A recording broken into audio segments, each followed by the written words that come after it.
Well, Mr. Chairman, the Joint Chiefs, generals, admirals, commanders, officers, senior enlisted, NCOs, enlisted, and every member of our American military, good morning. Good morning and welcome to the War Department, because the era of the Department of Defense is over. You see, the motto of my first platoon was, "Those who long for peace must prepare for war." This is, of course, not a new idea. This crowd knows that. The origin dates to the 4th century Rome and has been repeated ever since, including by our first commander-in-chief, George Washington, the first leader of the War Department. It captures a simple yet profound truth. To ensure peace, we must prepare for war. From this moment forward, the only mission of the newly restored Department of War is this: warfighting, preparing for war and preparing to win, unrelenting and uncompromising in that pursuit. Not because we want war, no one here wants war, but it's because we love peace. We love peace for our fellow citizens. They deserve peace, and they rightfully expect us to deliver it. Our number one job, of course, is to be strong so that we can prevent war in the first place. The president talks about it all the time. It's called peace through strength. And as history teaches us, the only people who actually deserve peace are those who are willing to wage war to defend it. That's why pacifism is so naive and dangerous. It ignores human nature and it ignores human history. Either you protect your people and your sovereignty, or you will be subservient to something or someone. It's a truth as old as time. And since waging war is so costly in blood and treasure, we owe our republic a military that will win any war we choose, or any war that is thrust upon us. Should our enemies choose foolishly to challenge us, they will be crushed by the violence, precision, and ferocity of the War Department. In other words, to our enemies, F-A-F-O. If necessary, our troops can translate that for you. Another way to put it is peace through strength, brought to you by the warrior ethos. And we are restoring both. As President Trump has said, and he's right, we have the strongest, most powerful, most lethal, and most prepared military on the planet. That is true, full stop. Nobody can touch us. It's not even close. This is true largely because of the historic investments that he made in his first term, and we will continue in this term. But it's also true because of the leaders in this room and the incredible troops that you all lead. But the world, and as the chairman mentioned, our enemies get a vote. You feel it, I feel it. This is a moment of urgency, mounting urgency. Enemies gather, threats grow. There is no time for games. We must be prepared. If we're going to prevent and avoid war, we must prepare now. We are the strength part of peace through strength. And either we're ready to win or we are not. You see, this urgent moment, of course, requires more troops, more munitions, more drones, more Patriots, more submarines, more B-21 bombers. It requires more innovation, more AI in everything and ahead of the curve.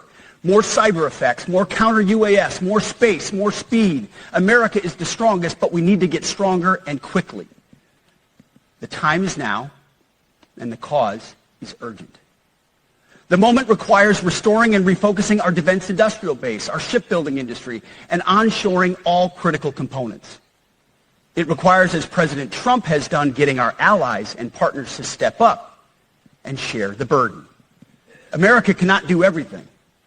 The free world requires allies with real hard power, real military leadership, and real military capabilities. The War Department is tackling and prioritizing all of these things.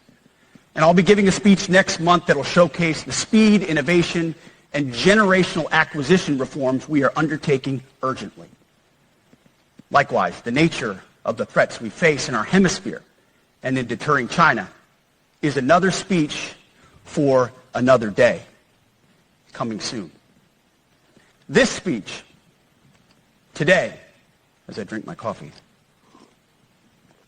this speech today is about people, and it's about culture.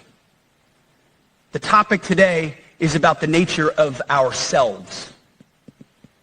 Because no plan, no program, no reform, no formation will ultimately succeed unless we have the right people and the right culture at the War Department. If I've learned one core lesson in my 8 months in this job, it's that personnel is policy. Personnel is policy. The best way to take care of troops is to give them good leaders committed to the warfighting culture of the department. Not perfect leaders, good leaders. Competent, qualified, professional, agile, aggressive, innovative, risk-taking, apolitical, faithful to their oath and to the Constitution. Eugene Sledge, in his World War II memoir, wrote, quote, "War is brutish, inglorious, and a terrible waste. Combat leaves an indelible mark on those who are forced to endure it. The only redeeming factors are my comrades' incredible bravery and their devotion to each other." In combat, there are thousands of variables, as I learned in Iraq and Afghanistan, and as so many of you did in so many more places. Leaders can only control about 3 of them. You control how well you're trained, mostly how well you're equipped, and the last variable is how well you lead. After that, you're on your own. Our warfighters are entitled to be led by the best and most capable leaders. That is who we need you all to be.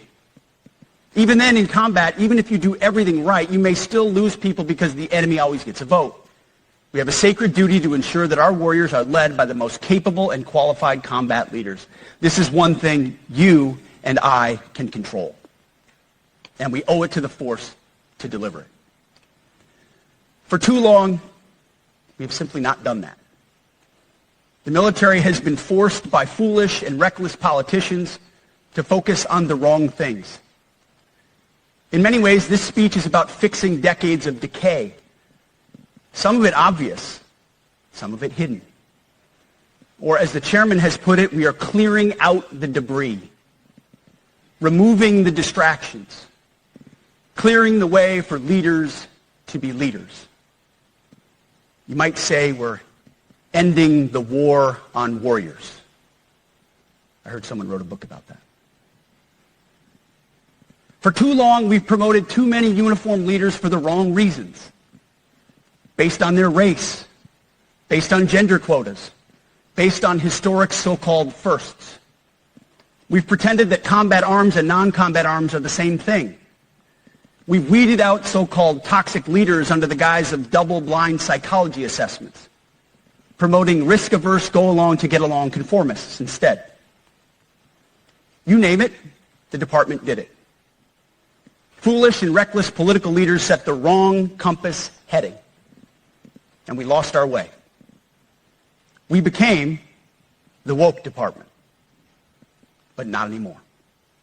Right now, I'm looking out at a sea of Americans who made a choice when they were young men and young women to do something most Americans will not, to serve something greater than yourself, to fight for God and country, for freedom and the Constitution. You made a choice to serve when others did not, and I commend you. You are truly the best of America. But this does not mean, and this goes for all of us, that our path to this auditorium on this day was a straight line, or that the conditions of the formations we lead are where we want them to be. You love your country, and we love this uniform, which is why we must do better. We just have to be honest. We have to say with our mouths what we see with our eyes, to just tell it like it is in plain English, to point out the obvious things right in front of us. That's what leaders must do. We cannot go another day without directly addressing the plank in our own eye, without addressing the problems in our own commands and in our own formations. This administration has done a great deal from day one to remove the social justice, politically correct, and toxic ideological garbage that had infected our department, to rip out the politics. No more identity months, DEI offices, dudes in dresses. No more climate change worship. No more division, distraction, or gender delusions. No more debris. As I've said before, and will say again, we are done with that shit. I've made it my mission to uproot the obvious distractions that made us less capable and less lethal. That said, the War Department requires the next step. Underneath the woke garbage is a deeper problem, and a more important problem that we are fixing and fixing fast. Common sense is back at the White House, so making the necessary changes is actually pretty straightforward. President Trump expects it. And the litmus test for these changes, it's pretty simple. Would I want my eldest son, who is 15 years old, eventually joining the types of formations that we are currently wielding? If in any way the answer to that is no, or even yes, but, then we're doing something wrong. Because my son is no more important than any other American citizen who dons the cloth of our nation. He is no more important than your son. All precious souls made in the image and likeness of God. Every parent deserves to know that their son or their daughter that joins our ranks is entering exactly the kind of unit that the Secretary of War would want his son to join. Think of it as the golden rule test. Jesus said, "Do unto others that which you would have done unto yourself." It's the ultimate simplifying test of truth. The new War Department golden rule is this: do unto your unit as you would have done unto your own child's unit. Would you want him serving with fat or unfit or undertrained troops? Or alongside people who can't meet basic standards? Or in a unit where standards were lowered so certain types of troops could make it in? In a unit where leaders were promoted for reasons other than merit, performance, and warfighting? The answer is not just no, it's hell no. This means at the War Department, first and foremost, we must restore a ruthless, dispassionate, and common sense application of standards. I don't want my son serving alongside troops who are out of shape, or in combat unit with females who can't meet the same combat arms physical standards as men, or troops who are not fully proficient on their assigned weapons, platform, or task, or under a leader who was the first, but not the best. Standards must be uniform, gender neutral, and high. If not, they're not standards. They're just suggestions. Suggestions that get our sons and daughters killed. When it comes to combat arms units, and there are many different stripes across our joint force, the era of politically correct, overly sensitive, don't hurt anyone's feelings leadership ends right now.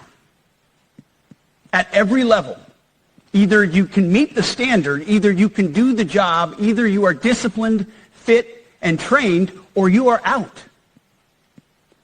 And that's why today, at my direction, and this is the first of 10 Department of War directives that are arriving at your commands as we speak and in your inbox. Today, at my direction, each service will ensure that every requirement for every combat MOS, for every designated combat arms position, returns to the highest male standard only. Because this job is life or death. Standards must be met. And not just met, at every level we should seek to exceed the standard, to push the envelope, to compete. It's common sense. and core to who we are and what we do. It should be in our DNA. Today, at my direction, we are also adding a combat field test for combat arms units that must be executable in any environment at any time and with combat equipment. These tests, they'll look familiar. They'll resemble the Army Expert Physical Fitness Assessment or the Marine Corps Combat Fitness Test.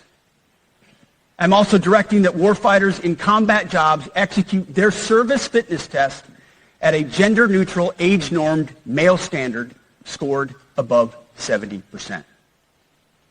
It all starts with physical fitness and appearance. If the Secretary of War can do regular, hard PT, so can every member of our joint force. Frankly, it's tiring to look out at combat formations, or really any formation, and see fat troops. Likewise, it's completely unacceptable to see fat generals and admirals in the halls of the Pentagon and leading commands around the country and the world. It's a bad look. It is bad, and it's not who we are. So whether you're an airborne ranger or a chairborne ranger, a brand new private or a 4-star general, you need to meet the height and weight standards and pass your PT test. And as the chairman said, yes, there is no PT test. But today, at my direction, every member of the joint force at every rank is required to take a PT test twice a year, as well as meet height and weight requirements twice a year, every year of service. Also today, at my direction, every warrior across our joint force is required to do PT every duty day. Should be common sense. I mean, most units do that already, but we're codifying it. And we're not talking like hot yoga and stretching. Real hard PT, either as a unit or as an individual. At every level, from the Joint Chiefs to everyone in this room to the youngest private, leaders set the standard. And so many of you do this already. Active, Guard, and Reserve. This also means grooming standards. No more beards, long hair, superficial individual expression. We're going to cut our hair, shave our beards, and adhere to standards. Because it's like the broken windows theory of policing. It's like when you let the small stuff go, the big stuff eventually goes. So you have to address the small stuff. This is on duty, in the field, and in the rear. If you want a beard, you can join Special Forces. If not, then shave. We don't have a military full of Nordic pagans. But unfortunately, we have had leaders who either refused to call BS and enforce standards, or leaders who felt like they were not allowed to enforce standards. Both are unacceptable. And that's why today, at my direction, the era of unprofessional appearance is over. No more beardos. The era of rampant and ridiculous shaving profiles is done. Simply put, if you do not meet the male-level physical standards for combat positions, cannot pass a PT test, or don't want to shave and look professional, it's time for a new position or a new profession. I sincerely appreciate the proactive efforts the secretaries have already taken in some of those areas, service secretaries. And these directives are intended to simply accelerate those efforts. On the topic of standards, allow me a few words to talk about toxic leaders. Upholding and demanding high standards is not toxic.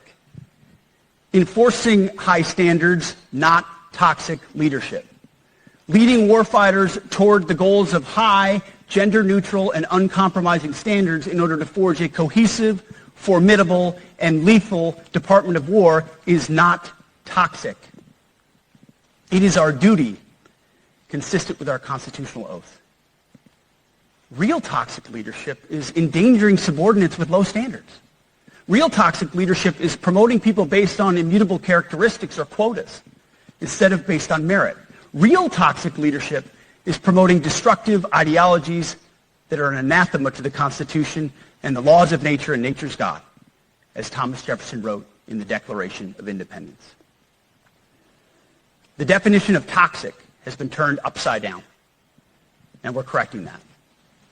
That's why today, at my direction, we're undertaking a full review of the department's definitions of so-called toxic leadership, bullying, and hazing, to empower leaders to enforce standards without fear of retribution or second-guessing.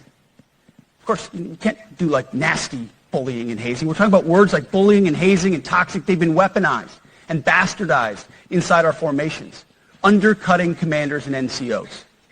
No more. Setting, achieving, and maintaining high standards is what you all do. And if that makes me toxic, then so be it. Second, today at our direction, we're ensuring that every service, every unit, every schoolhouse, and every form of professional military education conduct an immediate review of their standards. Now, we've done this in many places already, but today it goes across the entire Department of War. Any place where tried and true physical standards were altered, especially since 2015 when combat arms standards were changed to ensure females could qualify, must be returned to their original standard. Other standards have been manipulated to hit racial quotas as well, which is just as unacceptable. This too must end. Merit only. The President talks about it all the time. Merit-based. Here are two basic frameworks I urge you to pursue in this process. Standards I call, my staff's heard all about them, the 1990 test and the E6 test. The 1990s test is simple. What were the military standards in 1990? And if they have changed, tell me why. Was it a necessary change based on the evolving landscape of combat? Or was the change due to a softening, weakening, or gender-based pursuit of other priorities? 1990 seems to be as good a place to start as any. And the E6 test. Ask yourself, does what you're doing make the leadership, accountability, and lethality efforts of an E6, or frankly an O3, does it make it easier or more complicated? Does the change empower staff sergeants, petty officers, and tech sergeants to get back to basics? The answer should be a resounding yes. The E6 test, or O3 test, clarifies a lot, and it clarifies quickly. Because war does not care if you're a man or a woman. Neither does the enemy. Nor does the weight of your rucksack, the size of an artillery round, or the body weight of a casualty on the battlefield who must be carried. This, and I want to be very clear about this, this is not about preventing women from serving. We very much value the impact of female troops. Our female officers and NCOs are the absolute best in the world. But when it comes to any job that requires physical power to perform in combat, those physical standards must be high and gender neutral. If women can make it, excellent. If not, it is what it is. If that means no women qualify for some combat jobs, so be it. That is not the intent, but it could be the result, so be it. It will also mean that weak men won't qualify because we're not playing games. This is combat. This is life or death. As we all know, this is you versus an enemy hell-bent on killing you. To be an effective, lethal fighting force, you must trust that the warrior alongside you in battle is capable, truly physically capable of doing what is necessary under fire. You know this is the only standard you would want for your kids and for your grandkids. Apply the War Department Golden Rule, the 1990 test, and the E6 test, and it's really hard to go wrong. Third, we are attacking and ending the walking on eggshells and zero-defect command culture. A risk-averse culture means officers execute not to lose instead of to win. A risk-averse culture means NCOs are not empowered to enforce standards. Commanders and NCOs don't take necessary risks or make tough adjustments for fear of rocking the boat or making mistakes. A blemish-free record is what peacetime leaders covet the most, which is the worst of all incentives. We, as senior leaders, need to end the poisonous culture of risk aversion and empower our NCOs at all levels to enforce standards. Truth be told, for the most part, we don't need new standards. We just need to reestablish a culture where enforcing standards is possible. And that's why today at my direction, I'm issuing new policies that will overhaul the IG, EO, and MEO processes. I call it the no more walking on eggshells policy. We are liberating commanders and NCOs. We are liberating you. We are overhauling an inspector general process, the IG, that has been weaponized, putting complainers, ideologues, and poor performers in the driver's seat. We're doing the same with the equal opportunity and military equal opportunity policies, the EO and MEO at our department. No more frivolous complaints, no more anonymous complaints, no more repeat complainants, no more smearing reputations, no more endless waiting, no more legal limbo, no more sidetracking careers, no more walking on eggshells. Of course, being a racist has been illegal in our formation since 1948. The same goes for sexual harassment. Both are wrong and illegal. Those kinds of infractions will be ruthlessly enforced. But telling someone to shave or get a haircut or to get in shape or to fix their uniform or to show up on time or to work hard, that's exactly the kind of discrimination we want. We are not civilians. You are not civilians. You are set apart for a distinct purpose. So we as a department need to stop acting and thinking like civilians and get back to basics and put the power back in the hands of commanders and NCOs. Commanders and NCOs who make life and death decisions. Commanders and NCOs who enforce standards and ensure readiness. Commanders and NCOs who in this War Department have to look in the mirror and they have to pass the golden rule test. My kids, your kids, America's sons and daughters. So I urge you all here today and those watching, take this guidance and run with it. The core of this speech is the 10 directives we're announcing today. They were written for you, for Army leadership, for Navy leadership, for Marine Corps leadership, for Air Force leadership, Space Force leadership. These directives are designed to take the monkey off your back and put you, the leadership, back in the driver's seat. Move out with urgency because we have your back. I have your back. And the Commander-in-Chief has your back. And when we give you this guidance, we know mistakes will be made. It's the nature of leadership. But you should not pay for earnest mistakes for your entire career. And that's why today, at my direction, we're making changes to the retention of adverse information on personnel records that will allow leaders with forgivable, earnest, or minor infractions to not be encumbered by those infractions in perpetuity. People make honest mistakes, and our mistakes should not define an entire career. Otherwise, we only try not to make mistakes, and that's not the business we're in. We need risk takers and aggressive leaders and a culture that supports you. Fourth, at the War Department, promotions across the Joint Force will be based on one thing: merit. Colorblind, gender-neutral, merit-based. The entire promotion process, including evaluations of warfighting capabilities, is being thoroughly re-examined. We've already done a lot in this area, but more changes are coming soon. We'll promote top-performing officers and NCOs faster and get rid of poor performers more quickly. Evaluations, education, and field exercises will become real evaluations, not box checks, for every one of us at every level. These same reforms happened before World War II as well. General George Marshall and Secretary of War Henry Stimson did the same thing.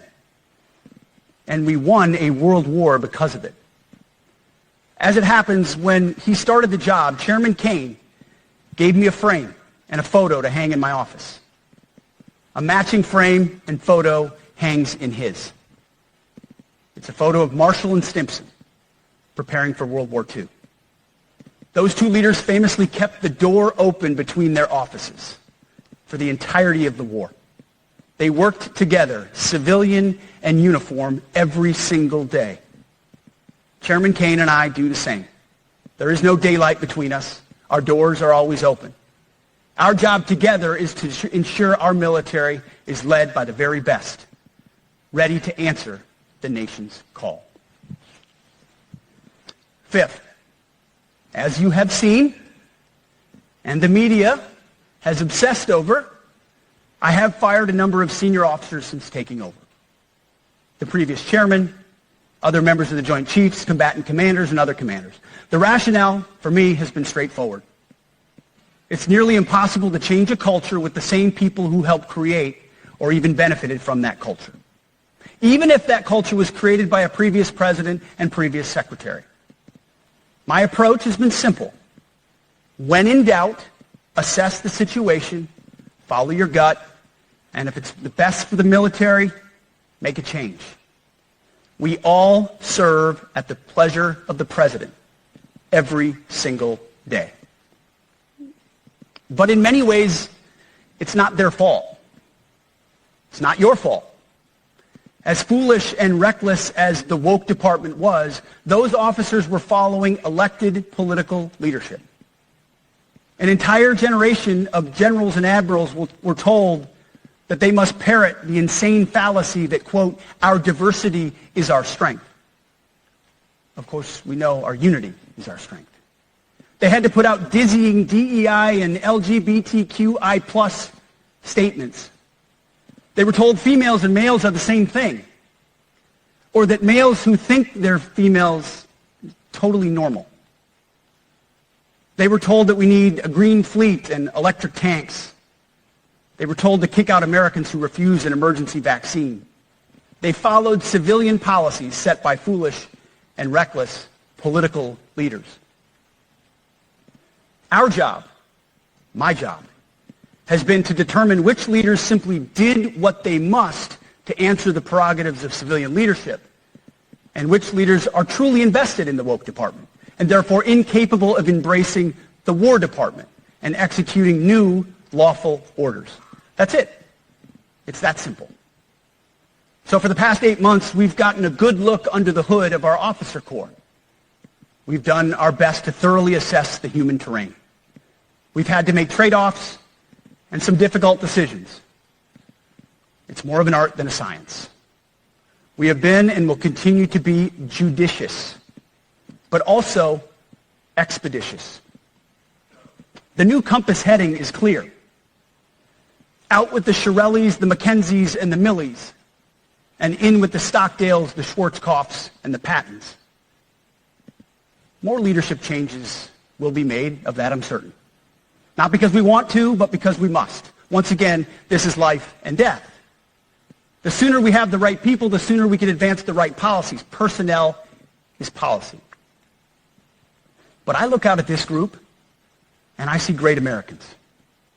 Leaders who have given decades to our great republic, at great sacrifice to yourselves and to your families. But if the words I'm speaking today are making your heart sink, then you should do the honorable thing and resign. We would thank you for your service. But I suspect, I know, the overwhelming majority of you feel the opposite. These words make your hearts full. You love the War Department because you love what you do, the profession of arms. You are hereby liberated to be an apolitical, hard-charging, no-nonsense, constitutional leader that you joined the military to be. We need you locked in on the M, not the D, the E, or the I, not the DEI or the DIE of dime. By that I mean the M, military, of the instruments of national power. We have entire departments across the government dedicated to diplomatic, informational, and economic lines of effort. We do the M.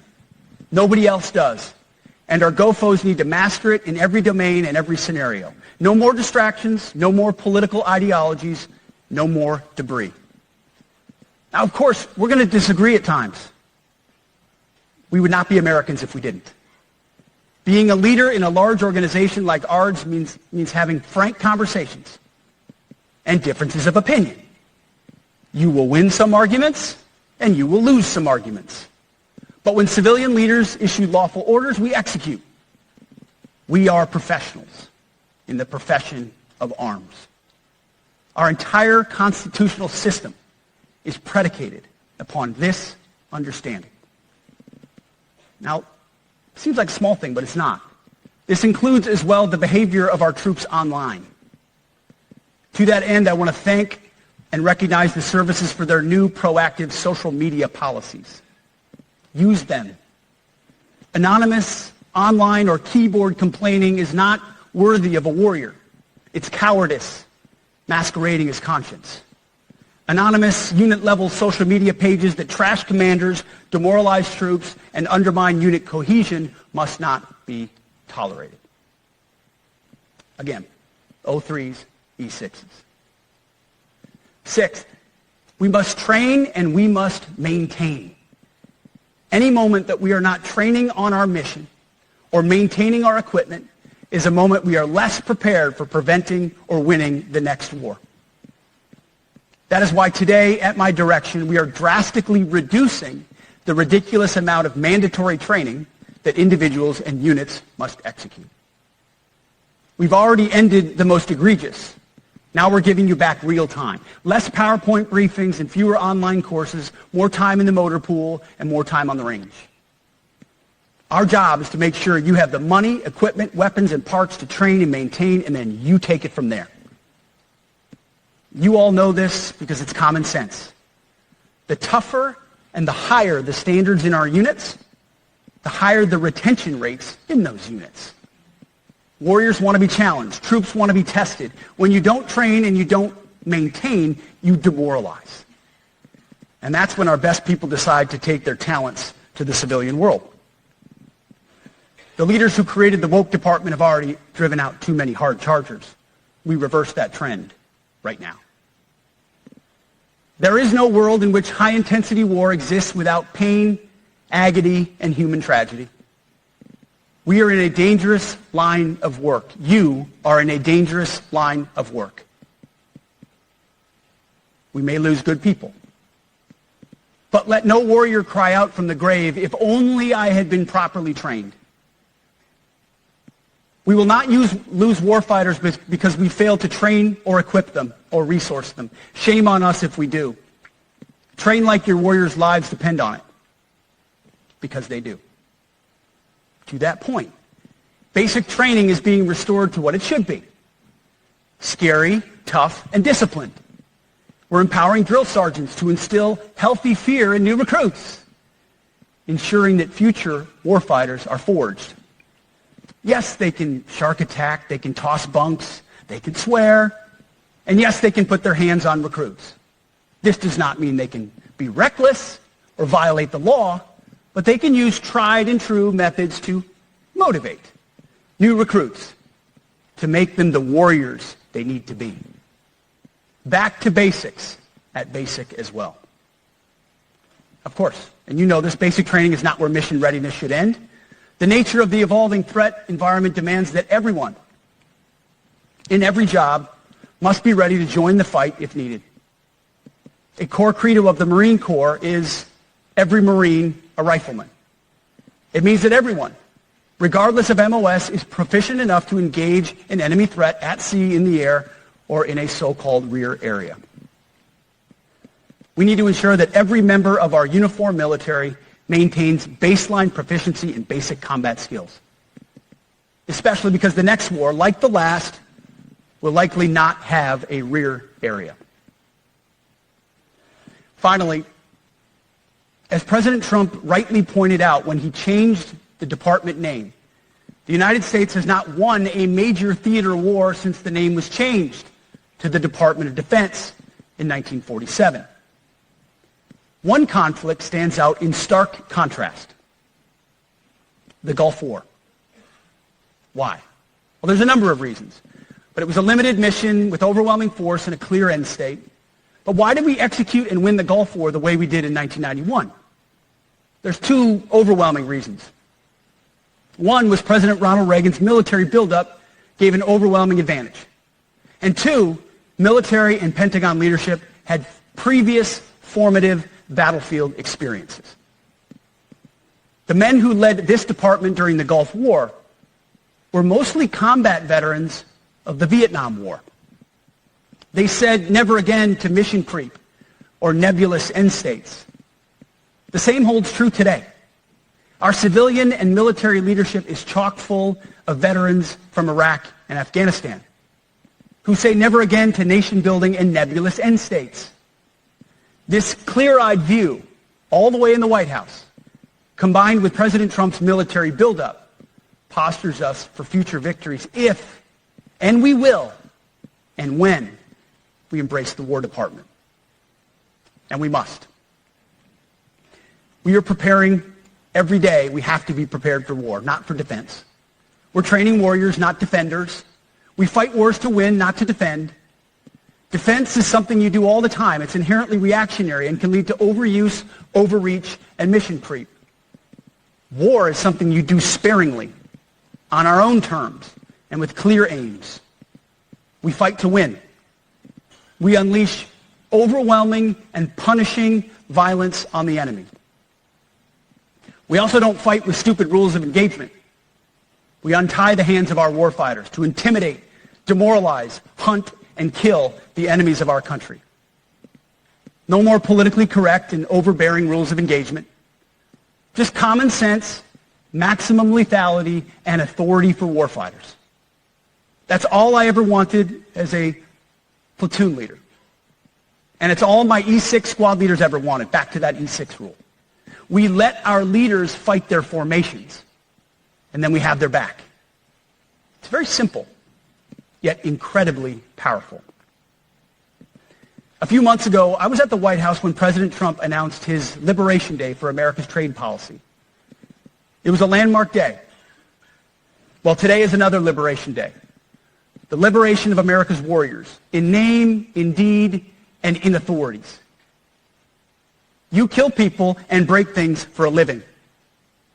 You are not politically correct and don't necessarily belong always in polite society. We are not an army of one. We are a joint force of millions of selfless Americans. We are warriors. We are purpose-built, not for fair weather, blue skies, or calm seas. We were built to load up in the back of helicopters, 5 tons, or Zodiacs, in the dead of night, in fair weather or foul, to go to dangerous places, to find those who would do our nation harm, and deliver justice on behalf of the American people in close and brutal combat if necessary. You are different. We fight not because we hate what's in front of us. We fight because we love what's behind us. You see, the Ivy League faculty lounges will never understand us, and that's okay, because they could never do what you do. The media will mischaracterize us, and that's okay, because deep down they know the reason they can do what they do is you. In this profession, you feel comfortable inside the violence so that our citizens can live peacefully. Lethality is our calling card, and victory our only acceptable end state. In closing, a few weeks ago, at our monthly Pentagon Christian prayer service, I recited a commander's prayer. It's a simple yet meaningful prayer for wisdom for commanders and leaders. I encourage you to look it up if you've never seen it. But the prayer, it ends like this. And most of all, Lord, please keep my soldiers safe. Lead them, guide them, protect them, watch over them. And as you gave all of yourself for me, help me give all of myself for them. And amen. I have prayed this prayer many times since I've had the privilege of being your secretary. And I will continue to pray this prayer for each of you as you command and lead our nation's finest. Go forth and do good things, hard things. President Trump has your back, and so do I. And you'll hear from him shortly. Move out and draw fire, because we are the War Department. Godspeed. Room, attention.